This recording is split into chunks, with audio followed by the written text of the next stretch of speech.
Alicerce do Paraíso, volume 2, capítulo 1, Religião. 1.4 Tipos de religião. Práticas ascéticas.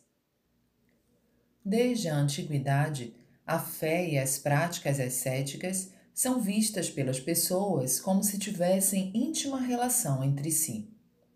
As práticas ascéticas tiveram origem no Brahmanismo, na antiga Índia. Antes do surgimento de Buda Sakyamuni, a maioria dos indianos professava o brahmanismo.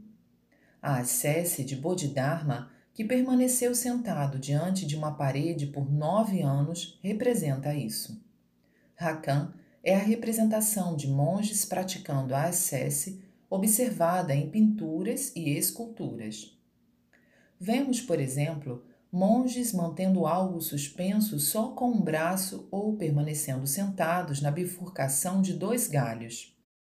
A mais extrema delas é a prática do zazen sobre uma tábua cheia de pregos. Devido às perfurações das nádegas, as dores são insuportáveis, mas sabe-se de ascetas que se mantêm anos seguidos na mesma posição.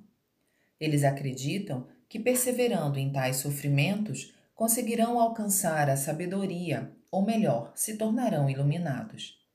É famosa a história de Bodhidharma, que após 9 anos de prática ascética, numa noite em que contemplava a lua cheia, repentinamente teve a nítida sensação de que o luar iluminou seu coração e intuiu a verdade. Segundo a lenda, Bodhidharma não tem pernas porque elas ficaram atrofiadas devido à prática do zazen durante tantos anos, sentado na mesma posição. Dizem que ainda há muitos ascetas brahmanes na Índia, os quais chegam a operar milagres. A meditação do falecido Rabindranath Tagore, 1861-1941, nas profundezas de uma floresta, e o jejum feito diversas vezes por Mahatma Gandhi, 1869-1948, devem ser práticas ascéticas brahmanes. A ascese brahmane era amplamente praticada na época de Buda Sakyamuni. Não contendo sua compaixão diante de tamanho martírio, ele ensinou que qualquer pessoa poderia tornar-se um iluminado por meio da leitura dos sutras. Então, na época, comovido com esse ato de benevolência de Buda Sakyamuni, o povo indiano tornou alvo de adoração. Nesse sentido, quando budistas fazem práticas ascéticas, estão renegando essa benevolência. No Japão, ainda há um considerável número de religiosos que insistem nas asceses brahmanes, o que eu não concordo. Isto porque os fiéis da nossa igreja, sem fazer práticas ascéticas de nenhuma espécie, conseguem atingir a iluminação, seguem o caminho correto e cumprem a missão e a vocação que lhes foram designadas por Deus. Em 25 de janeiro de 1949. Religião antiga e religião atual. Título anterior: Religião antiga e religião moderna. Atualmente, para desenvolver a obra de salvação, tenho adotado uma forma religiosa bem simples, que difere grandemente da existente até hoje. Os antigos fundadores ou precursores de religiões optavam por um estilo de vida despojado, com alimentação frugal e vestimentas precárias. Além disso, para se aperfeiçoarem, faziam todo tipo de práticas ascéticas, tais como permanecer isolados em montanhas quase inacessíveis, purificar-se com banhos gelados, ler e recitar os sutras ininterruptamente. Dessa maneira, em se tratando da trilogia Verdade, Bem e Belo, este último era negligenciado, pois poucos se interessavam pelas artes. Até ocorriam alguns milagres, mas a principal atividade era a leitura dos sutras. As formas religiosas eram respeitadas, os ritos eram valorizados e a salvação das pessoas se dava unicamente por meio de pregações. limitei-me a analisar apenas o budismo, pois no Japão, o shintoísmo, instituído como religião, e a difusão do cristianismo surgiram na modernidade. Deixo de fazer referência ao shintoísmo antigo anterior à introdução do budismo, porque não há registro nem na história, nem na tradição oral. Contrariamente, minha forma de atuar é bem diferente. Em primeiro lugar, porque venho anunciando de forma bastante audaciosa o estabelecimento do paraíso terrestre, um mundo isento de doença, pobreza e conflito, que é tido como um sonho descabido. Apenas isso seria suficiente para evidenciar o quanto somos diferentes das religiões tradicionais. O primeiro passo para atingir nosso objetivo é salvar o ser humano do seu maior sofrimento, que é a doença. Em relação a isso, nem precisamos dizer que estamos apresentando resultados concretos. É dessa maneira que, tornando o ser humano saudável de corpo e alma, tanto a pobreza como o conflito são eliminados por si só. Assim, é com essa convicção que os nossos fiéis formam um só corpo e se empenham dia e noite. Assim, a proclamação do estabelecimento do paraíso terrestre, ou seja, a transformação deste mundo em paraíso, longe de ser um mero ideal, é uma realidade e tem apresentado surpreendentes resultados. Como parte do plano divino, atualmente estamos planejando a construção de modelos do paraíso terrestre, escolhendo locais com belas paisagens em Atami e Hakone, onde serão construídos magníficos edifícios e jardins. Com a conclusão dessas obras, pretendo mostrar ao mundo quão sublime e belo é o paraíso. Originariamente, o paraíso terrestre deveria ser chamado de mundo da arte, razão pela qual a arte é o que a nossa religião mais enfatiza. Conforme o plano divino for progredindo, com base na mais nova revelação divina, pretendo apresentar diretrizes inéditas relativas a todos os setores da vida, como política, economia, educação, etc. Creio que por meio disso poderão reconhecer a magnitude do nosso projeto. Em 9 de julho de 1949. O que é uma nova religião? Título anterior: O que é uma religião nova? Atualmente, no Japão, a expressão novas religiões tem sido assunto em vários setores da sociedade e vem sendo abordada com maior seriedade em jornais e revistas, o que é motivo de alegria. Observamos, entretanto, que esses órgãos de comunicação consideram uma religião nova só porque ela surgiu recentemente, sem demonstrar qualquer interesse pelo seu conteúdo. É também lamentável constatar que até mesmo indivíduos ligados a tais religiões ajam assim. A propósito, devo dizer que não tem sentido uma religião ser nova apenas na aparência e seu conteúdo não corresponder a essa designação. Se uma nova religião apenas substituir ou tornar mais atrativas doutrinas vastamente conhecidas, sejam elas antigos ensinamentos de fundadores de religiões, escrituras ou tradição oral, não se poderá dizer que ela seja nova. Aliás, ao conservar as mesmas formalidades, construções e demais elementos como no passado, e ao propor o retorno aos ensinamentos de seus precursores, ela se aliena cada vez mais da época atual. É impressionante que ninguém ache isso estranho.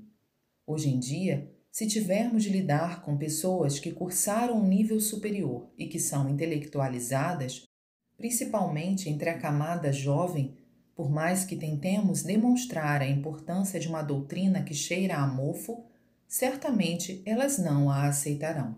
Assim, podemos dizer que atualmente a maioria dos seguidores das religiões tradicionais é simplesmente arrastada pelas tradições e ideologias. Por outro lado, os fiéis das novas religiões são diferentes, dado que ingressaram nelas à procura de algo inédito, o que é compreensível. Todavia, parece que são poucos os de verdadeira fé inabalável. Por conseguinte, pode-se dizer que é quase impossível fazer com que o homem da atualidade creia do fundo da alma, se não estiver de acordo com a lógica e não for acompanhada de inquestionáveis graças recebidas nesta vida. Diante de tudo isso, é óbvio que seja efêmera e dure pouco a fé dos que seguem uma religião do mesmo modo como acompanham a moda. Não creio que as pessoas da atualidade sejam completamente destituídas de sentimento religioso, mas o fato é que, vendo pelo ponto de vista da modernidade, não existem muitas religiões que lhes inspirem confiança. Se houvesse alguma, elas certamente a seguiriam, e afirmo isto por experiência própria. Na verdade, é grande o número daquelas que buscam uma religião assim. Não obstante, não a encontrando, permanecem descrentes por não terem alternativa. Em contrapartida, uma vez que a ciência satisfaz os anseios humanos de forma rápida e visível, é natural que fiquem à mercê dela. Por essa razão, acho que não podemos censurar os descrentes. Aqui, porém, existe um problema. Muitas vezes surgem questões que nem a ciência, na qual se tem tanta confiança, nem a própria religião conseguem resolver, e as criaturas caem num dilema.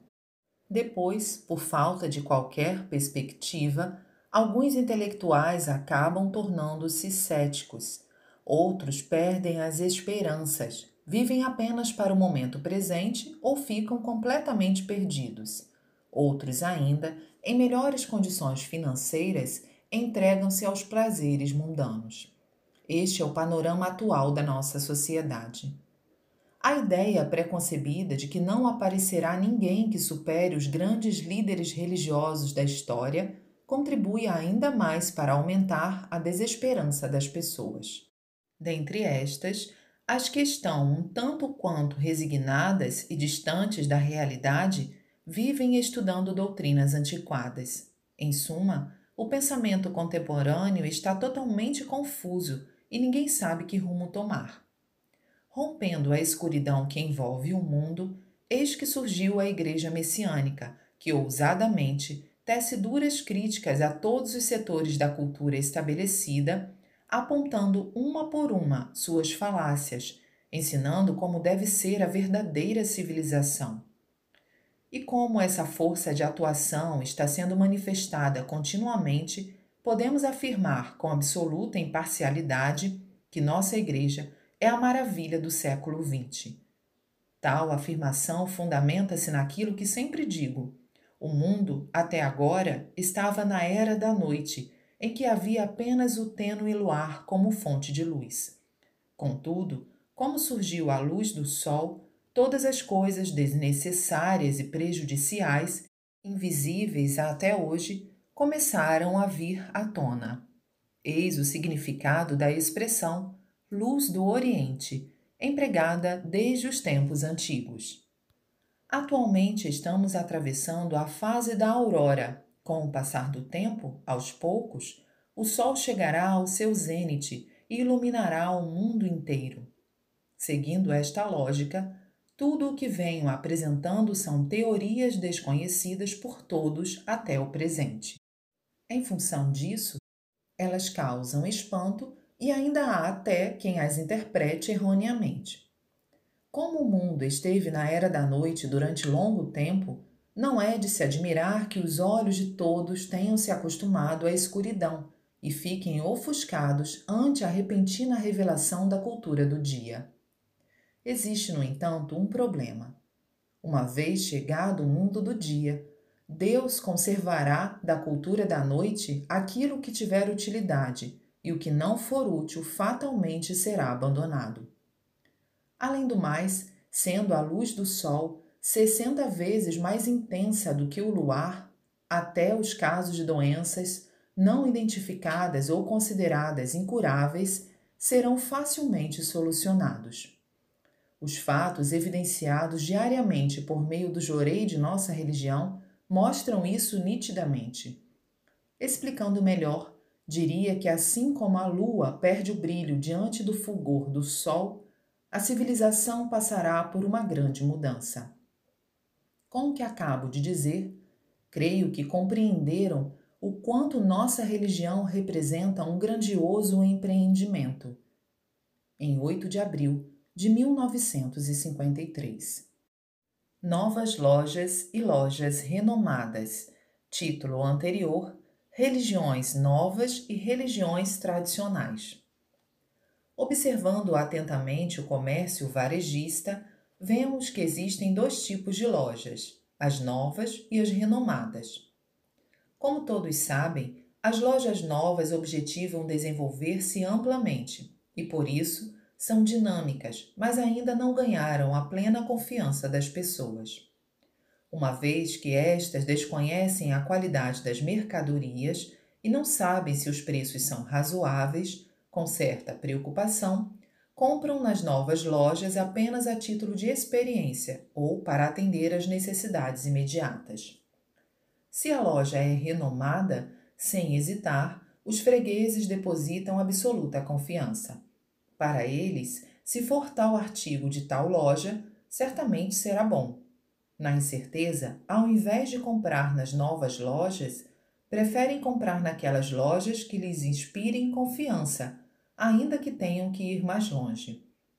E se for uma grande compra, é ainda mais certo que se dirijam às lojas renomadas, pelo bom nome que elas possuem, construído após longo tempo de atuação no mercado. Em face disso, as novas lojas trabalham arduamente para conseguir atrair pelo menos algumas pessoas acostumadas a comprar nas lojas renomadas. Trata-se de uma situação que todos conhecem e, por conseguinte, dispensa maiores comentários. O interessante é que no campo das religiões ocorre o mesmo. As dificuldades que uma religião nova enfrenta são ainda maiores que as do comércio varejista. De antemão, ela é taxada de supersticiosa e falsa, ou até mesmo de fraudulenta. É realmente cruel. Existem, sem dúvida, muitas novas religiões às quais se possam atribuir esses adjetivos. Porém, gostaria que soubessem que, ocasionalmente, surgem também religiões verdadeiras.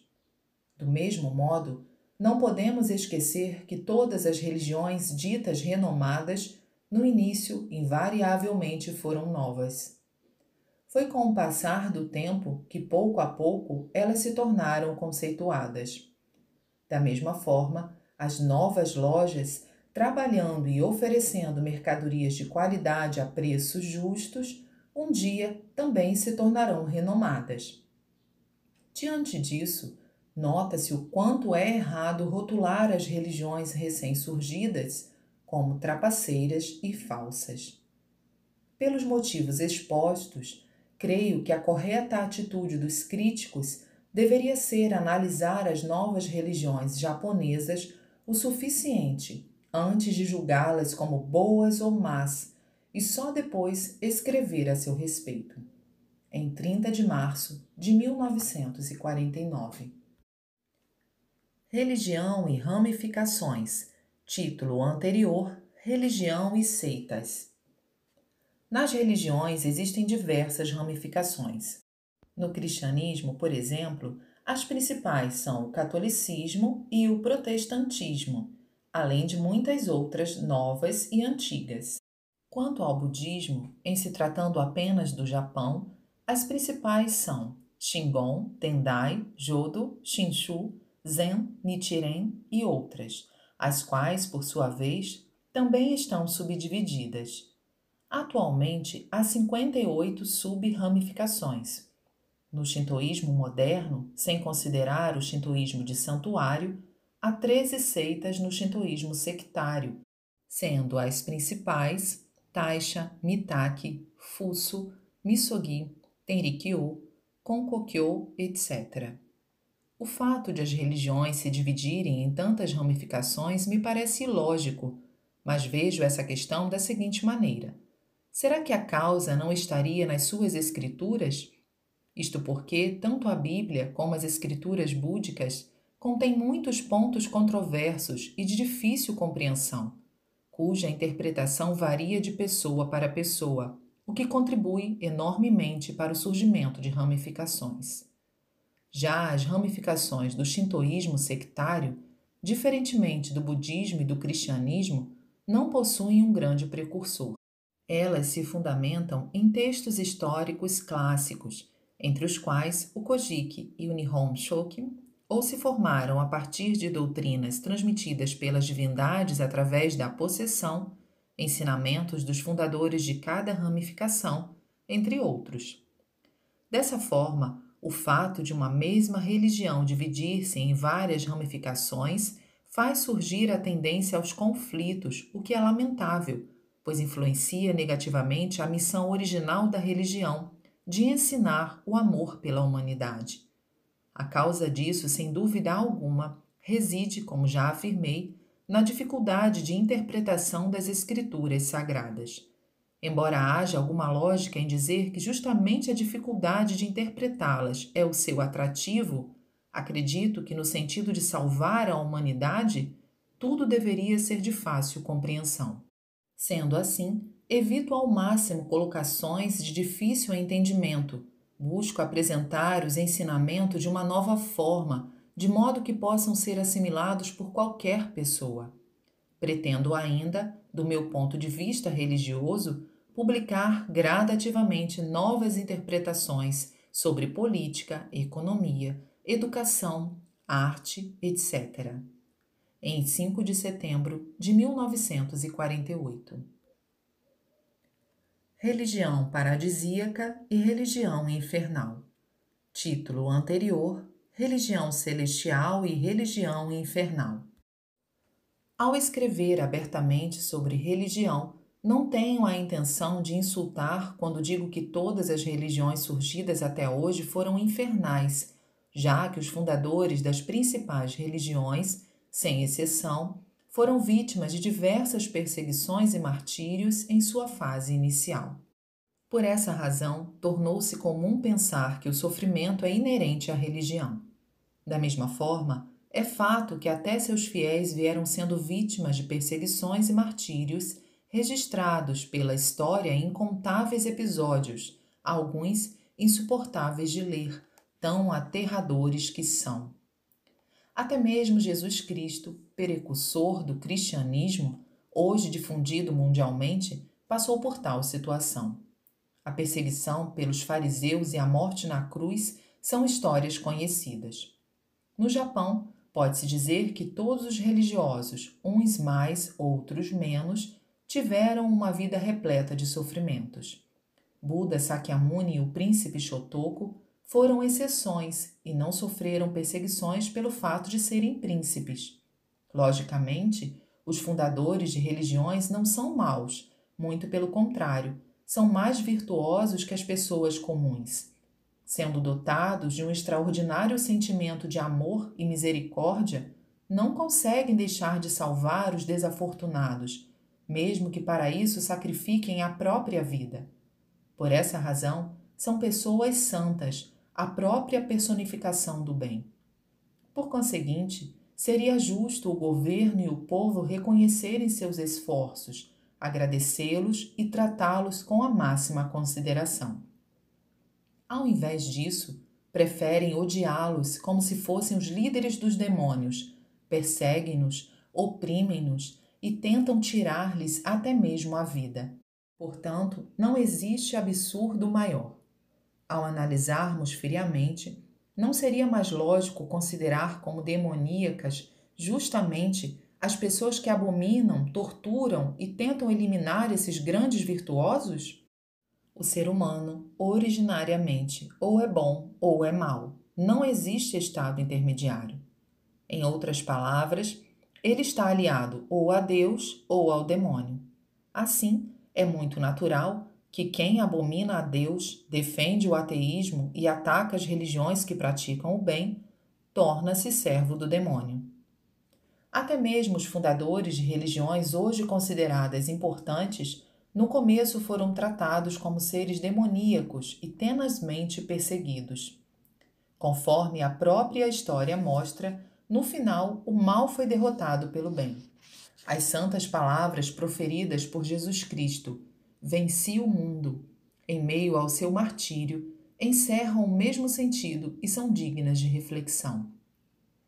Assim, a maioria das religiões tradicionais foram finalmente reconhecidas longos anos após a morte de seus fundadores, que passaram a ser reverenciados como divindades ou Budas. Certamente isso se deve, em grande parte, à felicidade que seus ensinamentos proporcionaram às pessoas e à notável contribuição para o aumento do bem-estar da sociedade. Pode-se dizer que não existe religião que tenha sido devidamente reconhecida enquanto seu fundador estava vivo.